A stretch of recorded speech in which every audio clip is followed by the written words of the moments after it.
Welcome to Moveable Do. This is Steve Danielson. I'm a composer, conductor, and music educator. On this podcast, I talk with other composers and discover how they began their journey into composition.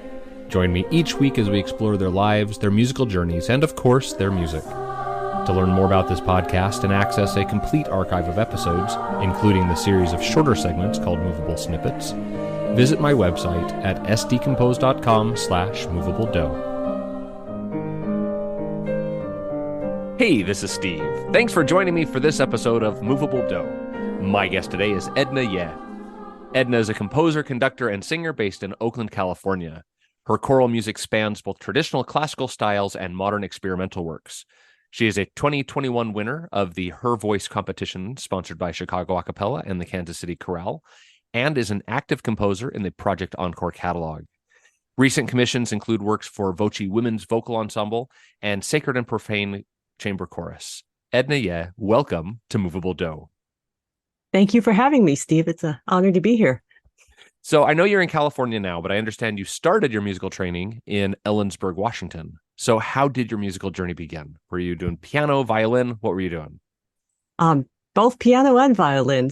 So my journey started, I think, in second grade music class. Okay. We were singing songs and, we had some sort of book we were looking out of. And I made the connection that those little black dots on the page actually seemed to move up and down with the melody we were singing. And being a really nerdy kid, I had to let Mrs. George, the music teacher, know. So I told her that. And I guess she thought this was a good sign. She recommended that I start piano lessons. So the next year, my parents bought an old upright piano and I started lessons. And the following year, our school had an orchestra program and I picked up violin then also. I was an instrumentalist all through high school, played piano and violin.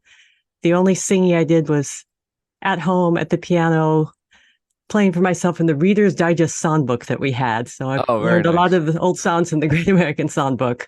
And the only choir experience I had was one short performance at music camp, probably in 8th or 9th grade. That's great. So you're doing piano and violin most of the time growing up. Mm-hmm. Yes. That's great. So were you in the school orchestra until you graduated high school? Yes. Involved in all the ensembles and whatnot? It was a small high school. So yeah, I was in the orchestra. That was pretty much it. Okay. And was your family musical as well? My mother had a nice voice. She told me stories of her childhood where she was offered singing lessons, but the place that they lived in had walls that were too thin and the neighbors didn't like it, so she stopped singing. I will say that in her later years, she did take up karaoke, Chinese karaoke with a group of friends. Oh, there you go. That's very cool. And so did your parents, did they support your pursuit of music? They supported my pursuit of music as a hobby, definitely not as a career. Asian immigrant parents, I was very strongly encouraged to study science in college, which I did. And I'd actually decided as a small child that I was going to be a doctor because I thought that sounded like a cool thing to do. Okay. And so where did the switch happen? When did you decide, music is the path I want to take? It took me a while to get there. I studied geology in college. And after college, didn't really know what to do with myself, so I tried a master's degree in geology. And after that, I decided that really wasn't what I wanted to do. And I was encouraged to try out music. So I took some music classes. And I thought at this time I'd been singing in choir since college. And I thought that being a conductor might be a fun thing to try. The thing about studying conducting is you have to have conducting experience to get into a conducting program. It's really hard to come by a conducting experience when you don't have any music degrees, right? Right. So I took some undergraduate classes and enrolled in the music theory program for a master's degree because I could get in that with my academic credentials, and I did well enough in theory class, the undergraduate theory classes I took. And then from there, I was enrolled in the graduate program in music, so I was able to get a church job conducting a little choir. And yeah, that was my first conducting experience and went on from there. Fantastic. All right. So on your website, you have a short blurb that reads The Butterfly Effect, Chance Encounters, Casual Conversations Spark Small Decisions that Open Up New Paths. So I want you to think back. What is a musical experience from your youth that you find to be impactful on the direction of your career choices? Hmm. What do we define as youth? Does college count? Think before college. Before college. Hmm. Okay, I'm going to give you one very random thing from my high school years. As I Excellent. mentioned, I was a violinist, and my orchestra teacher in high school strongly recommended that I learn the viola because that's a good thing to be able to play. Yeah. And I resisted because, I was lazy in high school. I didn't want to learn to read alto clef. And this had an impact when I got to college. I was a competent violinist, able to play. I got into all state and all Northwest when I was in high school. But the orchestra at Harvard is, shall we say, competitive, really hard to get into as a violinist. I didn't get in freshman year. And I ended up playing in another orchestra that two of my classmates who also didn't get in had founded. But it became clear to me by, partway through the year that the only way I was going to get into the main orchestra was to switch over to viola. Uh-huh. And, my unwillingness to learn the viola in high school, I think, set me on a different path. Okay. Well, that was excellent. So I want to stick with this idea of chance encounters. So another chance encounter relates to your introduction to choral music as an undergraduate at Harvard. So how did that transfer from orchestral to choral music happen? That was a totally random thing. As I mentioned earlier, I'd like to sing and play the piano at home. And I did have a habit of sort of wandering around the halls in the bathroom and singing in the shower. So in my freshman year, I lived in a dorm on a floor with 7 other women. And I'm sure I continued to sing outside of the shower, probably in the hallway, and probably drove everybody crazy. But one of my friends who did sing in the women's choir noticed that I was probably a second alto, and they were looking for second altos that year. And she said, "Hey, why don't you come audition?" And this was like January of my freshman year when I was going through that whole, I don't want to learn viola. What am I going to do musically here? And I said, sure, why not? Never really sung before, but that sounds like fun. So I went and I auditioned for the women's chorus and I got in and I absolutely loved it. And I sang in the women's chorus the rest of my time in college and pretty much dropped orchestra. That's great. So when did you actually start writing music? Much, much later, I think 2014. Oh, okay. That is much later. Yeah, much later. Well, I had no idea that I could compose. I was focusing on conducting, and I also have 2 children. I was focusing on raising them. As a composer, it requires a certain amount of quiet time and space to write Hmm. music. And when you have young children at home, that's not something that's easy to come by. Yeah. So it's probably not a coincidence. I wrote my first piece in 2014. At that point, my children were both in high school. They needed some attention, but not as much Right. as when they were young. And the oldest one was able to drive himself and his sister to school. So that gave me a little more time to think about music. And then it was a kind of random, a friend mentioned this poem in a conversation that but I wasn't familiar with the poem. Being a STEM major, I hadn't read a lot of poetry, but I went back and read this poem by Henry Longfellow and I liked it. And I thought, this might be nice set to music. Maybe I should give this a try. Yeah. Which piece was that? It was The Children's Hour, Henry Wadsworth Longfellow. That was the first piece I wrote. It's not the first piece I sent out into the world. It actually hasn't been premiered yet, but it is available on my Oh, website okay. if anyone wants to try singing it.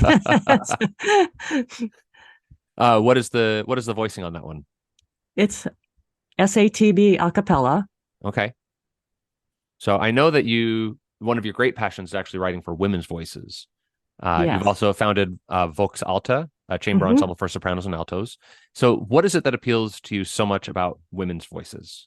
So I would say there are 3 things that I love about women's chorus. Some of them relate to singing. The first is I'm a second alto.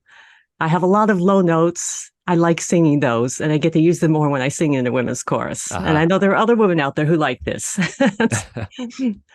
The second thing about women's ensembles is the social atmosphere. Although I have a lot of friends from my time singing in mixed choruses, there's a certain camaraderie in an all women's group that's different. My Hmm. best friends from college and even my best friends now locally are all women I met singing in women's choruses. Oh, nice.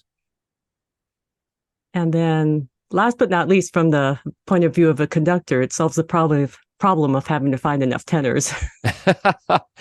So true. So would you say that the majority of your compositions are probably for women's voices rather than mixed ensembles? About half and half. About half and half. Okay. Yeah, I try to write about half and half because I also sing in a mixed chorus, and I think there's, well, frankly, a larger market for that. Yeah. So, So I know there's been a lot of movement lately to help promote women composers, composers of color, and other underrepresented composers. So during your journey, have you ever felt marginalized or stymied in your progress as a musician because of gender, race, or any other factors? I have not, but I've been very fortunate. I think I might have felt that had I started earlier, but I was older, already established as a musician. Hmm. And honestly, I had a lot of help along the way from colleagues, singing colleagues and conducting colleagues.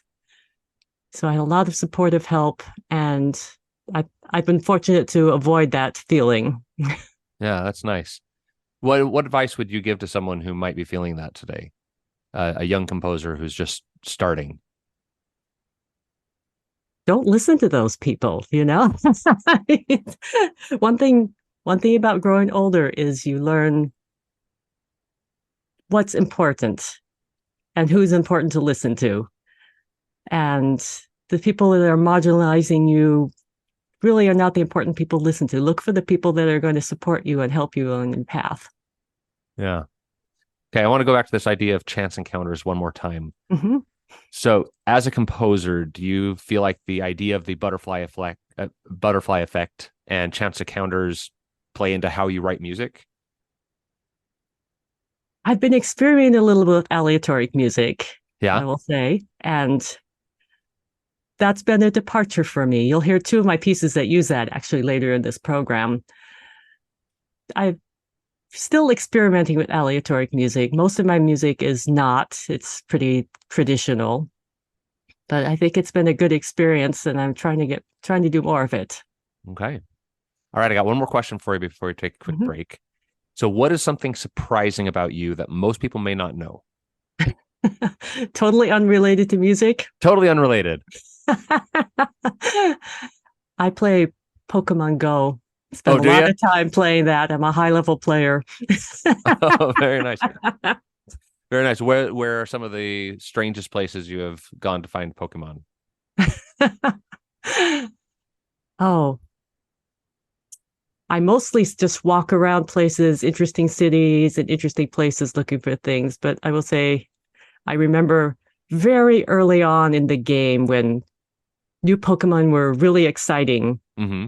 And there was this 100% Pokemon that somebody had posted to social media that was available on this golf course somewhere. It was fairly near my house. So I drove over there, found all these other cars pulling up, some of the people I knew, and this fence. So I would never have done this by myself. But there was a whole group of people, many of whom I knew from other Pokemon events. We hopped the fence into the golf course, caught our Pokemon, run back to our cars and left, which was just totally unlike me. That's great. All right. We're going to take a quick break. And when we come back, we'll listen to some of Edna's compositions.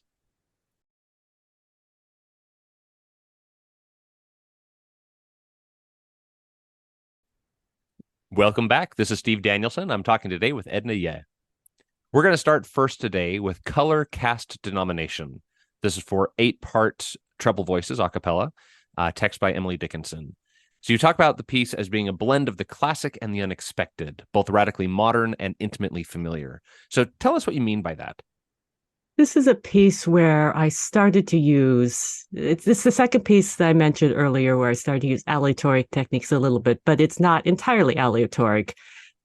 It has a lot of little traditional bits alternating with little aleatoric bits.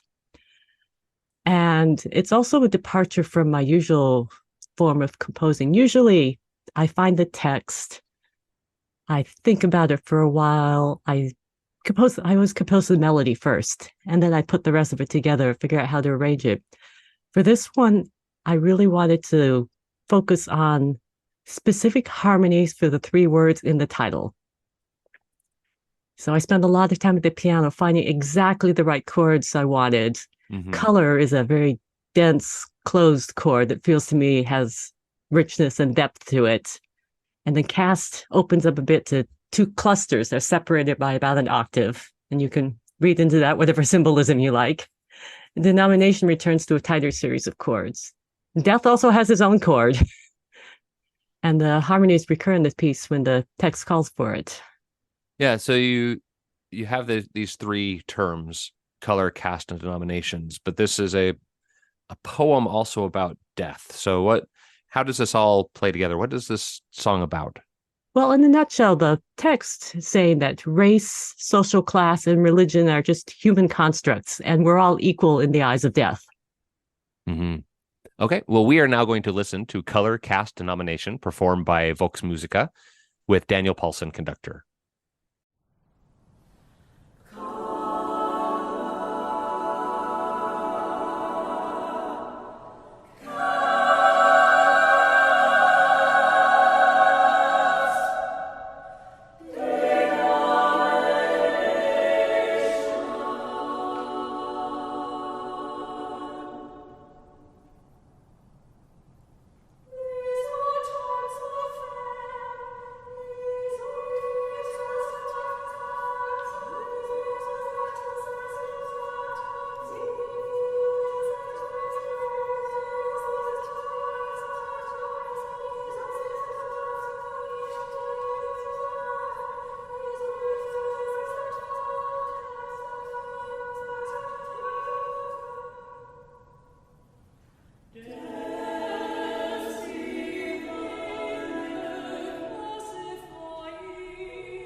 All right, our second piece today, I Am in Need of Music for SATB a cappella, text by Elizabeth Bishop.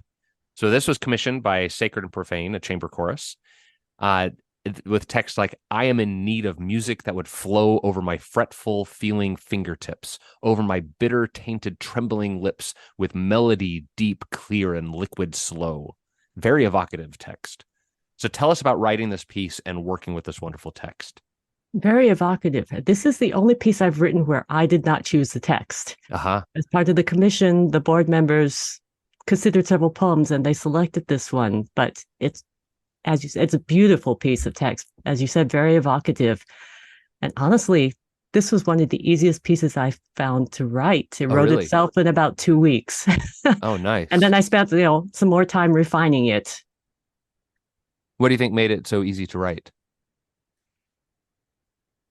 I think just the text really lends itself to a melody. It lends itself to text painting, which I love.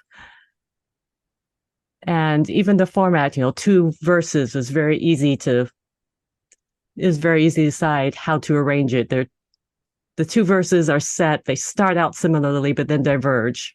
Uh-huh. So what can you give us an example of some of the text painting that you might have used in this one? Okay. There's a part in the second verse. There's a magic made my melody, a spell of rest and quiet breath, and cool heart that sinks through fading colors deep to the subaqueous stillness of the sea.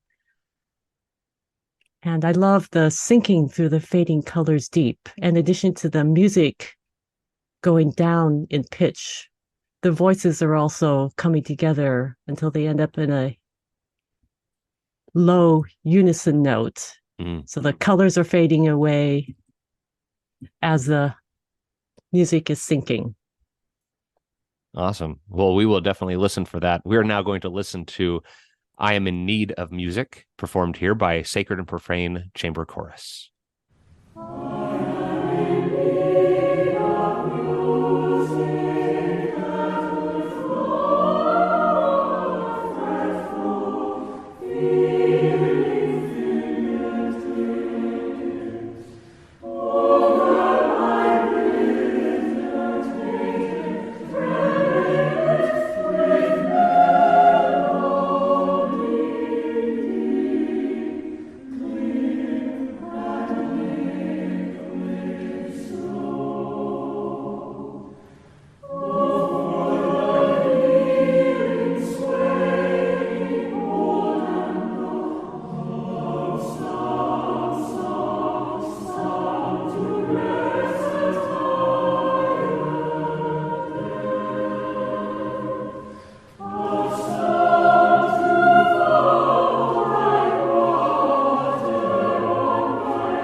All right, our third piece today, I Wandered Lonely as a Cloud for SATB Acapella, text by William Wadsworth.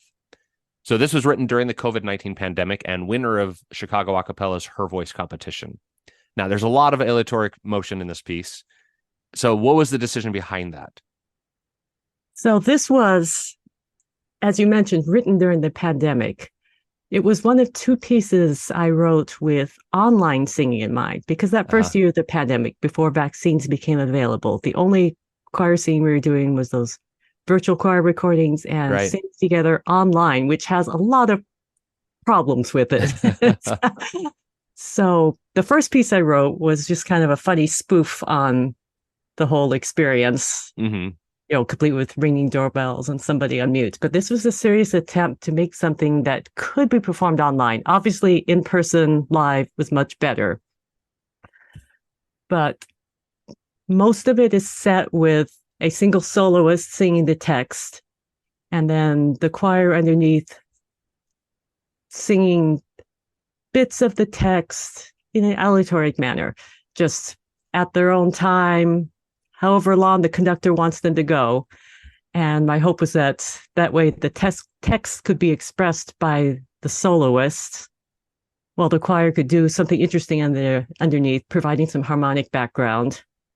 That's nice. And it's great that it has translated from sort of a virtual space, translates well to a real life space as well.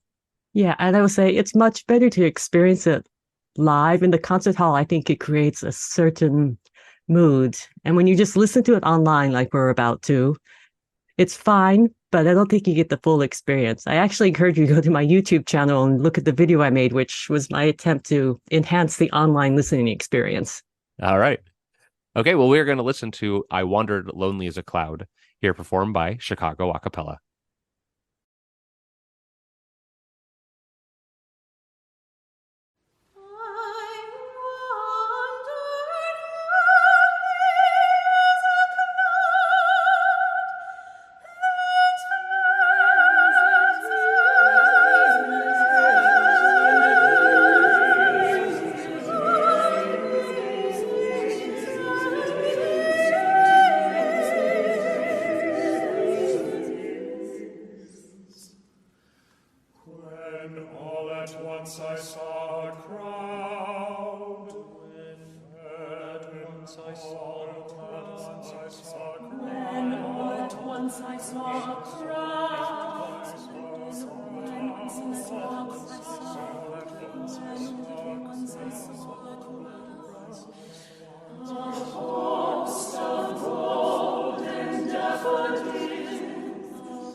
Beside the lake,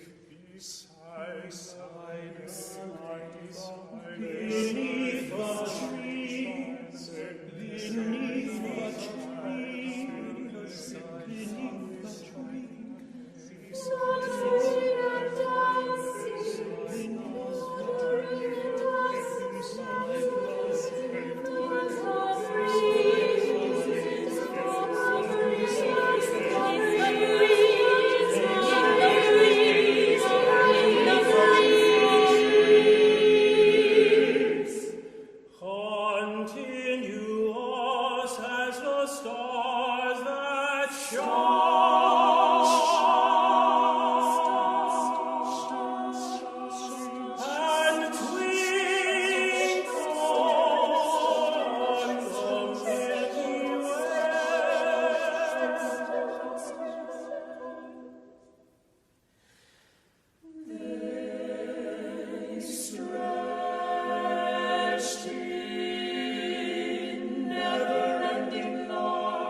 but be gay in such a jocund company. I gazed and gazed, I gazed and gazed, but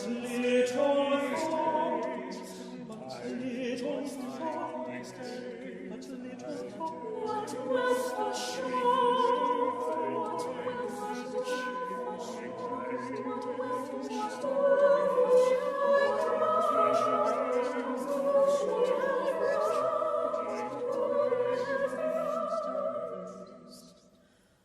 For oft when on my couch I lie, in vacant or in pensive mood, they flash upon that inward eye, which is the bliss of solitude. And then my heart with pleasure fills, and then my heart with pleasure fills, and then my heart with pleasure fills, and then my heart with pleasure, And then my heart with pleasure fills, my heart with pleasure fills,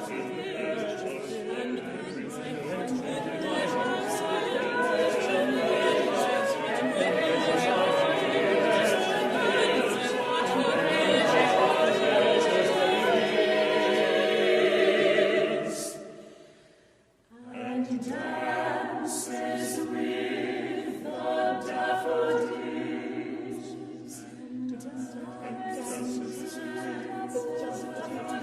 pleasure and dances with the daffodils, and dances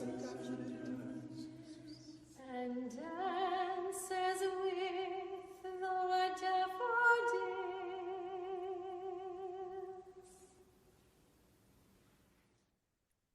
All right, our last piece today, Are Women People, for SSA and piano, text by Alice Dear Miller. So this is 5 short satirical pieces dealing with the topic of women's suffrage. So talk about this text and the commission that brought it to life. The commission was for a concert planned for the 100th anniversary of women's right to vote in the U.S. Unfortunately, this happened in 2020, and there were no concerts that year. So the premiere ended up being a virtual choir recording that I had to produce. But recently, the Kansas City Women's Chorus performed it live, and that's the recording you're about to hear in a minute. So Alice Duer Miller's book was published in 1915. She's an American writer known for her feminist essays and poems. And there were so many great poems. It was hard to pick. I deliberately chose some old-fashioned styles for these pieces, so you'll hear a little bit of Baroque recitative and some waltzes in there. Was that just because they're older texts, sort of celebrating an older time? Is that why you went with that direction? Yeah, I think that's why I was going that direction. But the interesting thing about these texts is, they may be older texts, but they're really timely today still. Yeah. They've aged well. I mean, one of the movements is, when men in Congress come to blows at something someone said, I always notice that it shows their blood is quick and red. But if 2 women disagree with very little noise, it proves, and this seems strange to me, that women have no poise. Yeah, and I think that sort of goes back to our question from the previous section about, women being marginalized because they're women and not being given full credit for who they are. So, right. Yeah. All right. Well, we are going to listen to Are Women People, here performed by the Kansas City Women's Chorus.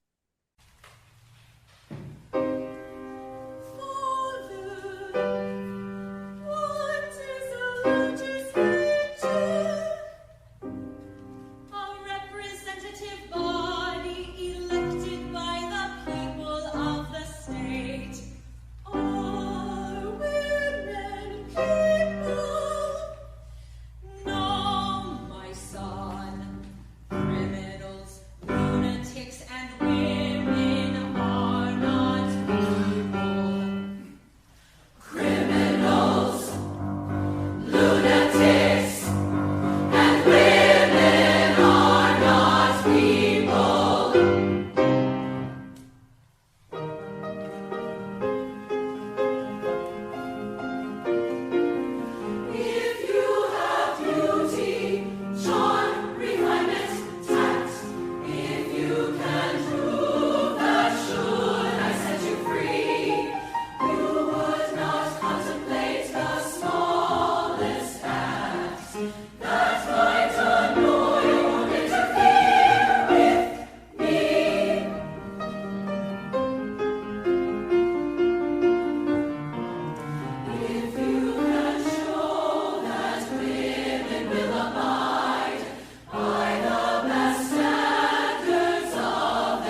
All right. Well, Edna, what are you working on now that you can tell us about? I'm working on a couple things. In the short term, I'm working on a new setting of Shelley's Music When Soft Voices Die for a cappella mixed chorus. In the medium term, I have a set of poems picked out that I haven't really started setting yet, but I intend to set for women's chorus. And these all deal with the aftermath of war, not just how it affects the soldiers, but also the people they've left behind and the Mhm. natural environment. And then my long-term project is I'm teaching myself how to write for new instruments. Oh, I, nice. I started with the ones I know how to play, right? I've written piano accompaniments. Last spring, I wrote my first piece accompanied by a string quartet. And for that event, we also had a good flute player. So I tried writing a flute part for one piece, and that came out pretty well. So I'll probably write some more flute music in the near term and work on that for a while and maybe try a new instrument. So maybe by the time I'm 90, I can write for an orchestra. There you go. Well, if my listeners want to learn more about you, what's your website? My website is ednayeh.com. Okay. And are you out there on social media as well? You can find me on YouTube. Okay. That's probably so it's youtube.com and /@ Edna Yeh. Okay. Yeah. And you've got some great videos. I was able to look through a lot of them. All right. Well, listeners out there, there is a great way to follow this podcast that I don't talk about very often. It is the Moveable Do listeners group on Facebook. I try to post on there at least once a week, though it's often more often. I share episodes, updates from previous guests, and will sometimes promote my own music on there as well. It's a great place to reach out to other listeners to get their opinions on your favorite episodes.